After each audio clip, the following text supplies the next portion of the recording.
Eh les platistes, vous êtes tellement stupides. Comment pouvez-vous croire que nous vivons sur un plan immobile juste parce que c'est ce que nous pouvons observer? Comment pouvez-vous imaginer que le soleil et la lune soient proches de nous et relativement de la même taille, uniquement parce que c'est l'impression qu'ils donnent?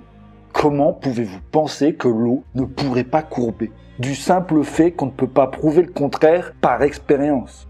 Et comment pouvez-vous oser dire que nous serions, nous et l'endroit où nous vivons, le résultat d'une conception intelligente, d'une puissance bien supérieure à la nôtre, du simple fait qu'on puisse observer des phénomènes extraordinaires, tels que la suite de Fibonacci ou le nombre d'or? Sérieusement, quoi. C'est totalement ridicule. Ouais, c'est totalement ridicule par rapport à ce que la grande majorité d'entre nous croyons.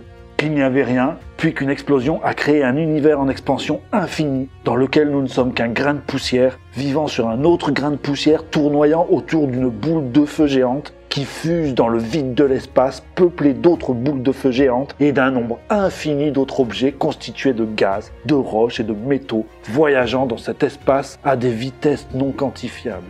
Et que nous, et toutes les espèces de notre planète, nous nous sommes développés à partir d'une flaque d'eau. Ouais, c'est vrai, on ne sait pas d'où vient cette flaque d'eau, ou le rocher sur lequel se trouvait cette flaque d'eau, ou toutes ces boules de feu iront dans le vide. Et alors, croire en ce que vous voyez, comment c'est ridicule. Vous voyez bien toute cette science auquel on a accès. Je veux dire, sérieusement, quand on a autant de science qu'on ne peut pas prouver parce qu'on n'a pas d'expérience qui mène à des résultats satisfaisants, comme toutes ces expériences qui ont tenté de démontrer que la Terre était en mouvement, qui se sont soldées par des échecs successifs, et vous, malgré ça, vous ne croyez pas en la science? Incroyable. Sérieusement, on a toutes ces compositions de la NASA qui ont été créées avec Photoshop, qui prouvent sans le moindre doute possible que la Terre est bien ronde. Allez, les gars, comment pouvez-vous ne pas croire ce que la science dit? Qu'on descend du singe, que nous sommes apparentés à une banane, que nous sommes liés à un brin d'herbe puisque nous avons évolué à partir des mêmes éléments.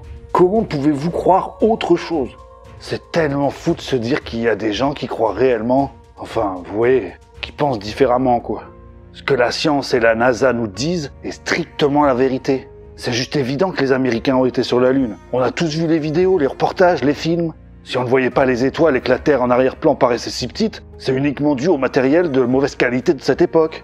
L'absence de cratère sous le module lunaire à l'endroit où il a alluni, c'est simplement dû à la faible gravité. L'absence de délai lors de l'échange téléphonique, ça s'explique simplement par l'utilisation d'une fréquence bien particulière.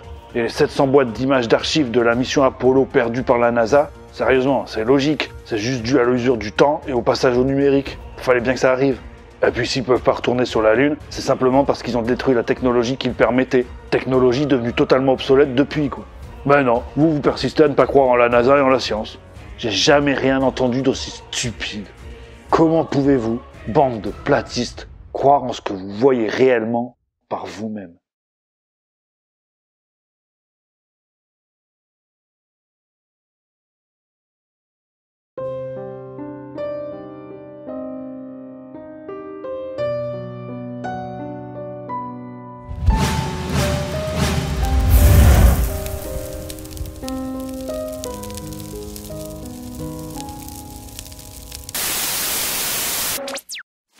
Mm-hmm.